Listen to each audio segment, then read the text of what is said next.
Alright, Megovanen everyone, it is January 31st, 2025, and this is my review for Kraven the Hunter, Kraven the Hunter.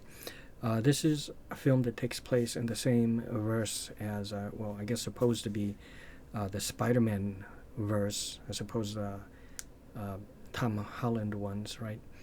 But kind of like a spin-off or like a side story of all of that, and it's more to show connection with Morbius, Venom, and Madam Web, which I'm going to be quite honest with you.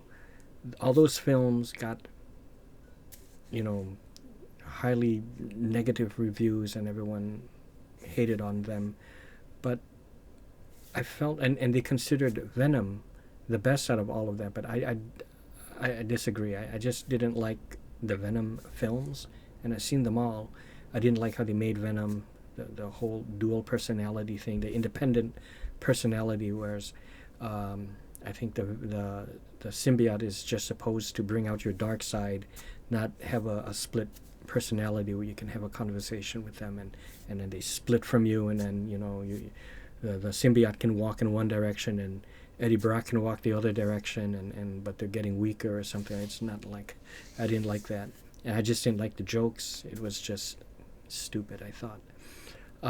But as of the other ones, Madam Web, sorry, I'm prefacing something before I'm getting to the actual Kraven review. I apologize for that, but I feel like it's really important to bring up these points before I get into the actual review, and I will still try to make them quick. But like Madam Web, I still thought, for me, I thought it was pretty good, personally. Morbius, I thought was decent. I thought that one was okay as well. Venom, to me, I felt was the weakest, right? And what else was part of that verse? I think I covered them all, right?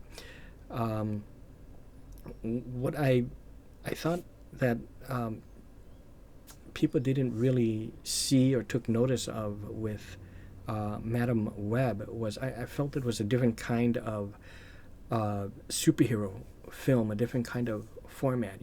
How with Madam Web, she's able to kind of foresee the future and then kind of change it, and that's how she can kind of have some very, very limited hand-to-hand combat, but she's not really trained in that. The whole thing is, with her gathering, a bunch of the future Spider-Women, the whole thing is like it's a cat and mouse kind of superhero film. Usually it's a superhero and a supervillain, and then they clash, and then they're able to fight, and they're equally matched in some way, or maybe the villain is slightly tougher, but they can still put up a fight, and they do. Take a look at Spider-Man. Sometimes he's kind of like the underdog in the fight, but he comes out victorious. But he can still fight, and he has those powers.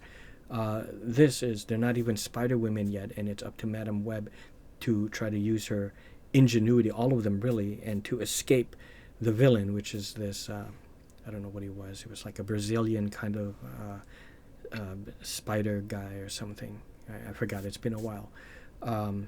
But so it was different. It was more of a cat and mouse, where it's about survival and eluding the villain and trying to outsmart him rather than trying to take him on, straight on. And then with Morbius, I thought it was a decent, origin story. Maybe it's not exact, but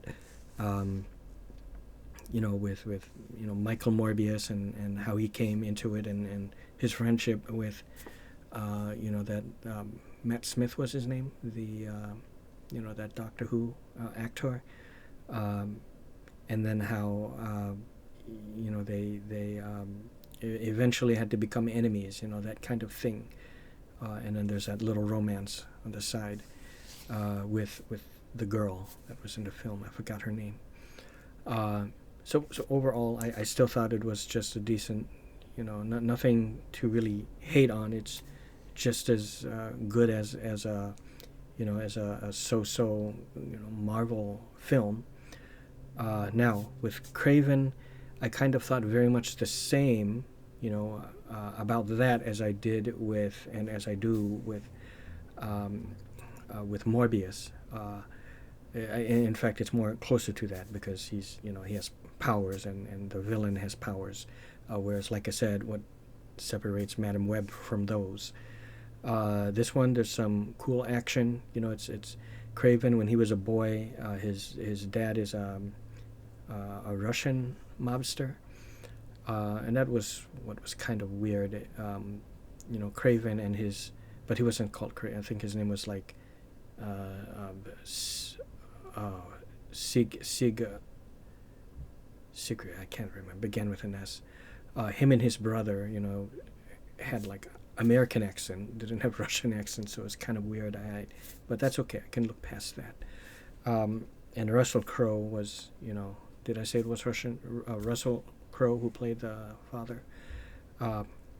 And one day in a hunting trip, he was attacked by a lion, and it nearly killed him. And the lion dragged him away, and then he met Calypso, and she's just a kid also. Put some kind of voodoo potion on him, and then some of the lion blood dripped into his wound, and thus, through some ancient magical means, and the lion blood gave him his primal, powers, so that's why, he's Kraven. So then what he does is he just kind of fights against the oppressed and people who try to hurt animals, and like poachers and stuff, and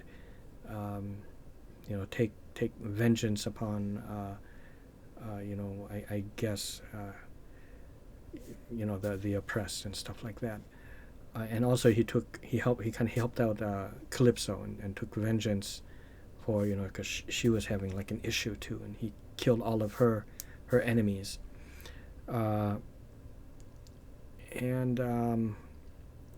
then there's this other guy, Alexio or something like that, who was the Rhino, and he went to New York, he said, to get experimented on, to get some power, and he got the Rhino skin, and but it's like he has to keep this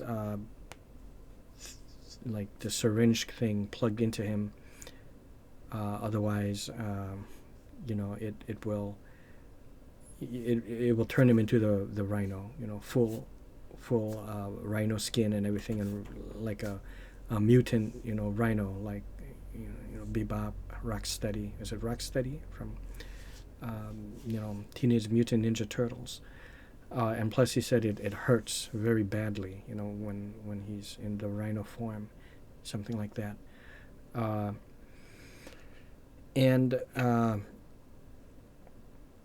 So that's he's trying to seize power, really, and take revenge against Russell Crowe's character. And there's a little twist, I will say, involving, I don't want to give away too much just in case, but there's kind of like a twist with, Russell Crowe, his character, and how he was using someone, let's say. But, oh yeah, that's right. The brother was kidnapped because no one knew that Kraven was related to, Russell Crowe and the younger son. So that's the whole thing. Kraven is trying to rescue his brother from the Rhino. So that's what it is.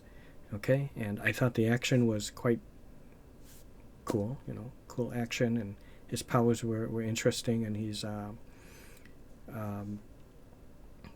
yeah, I guess that's all I have to say.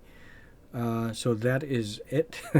The plot was, just, again, middle ground, nothing too special, but nothing to really hate on.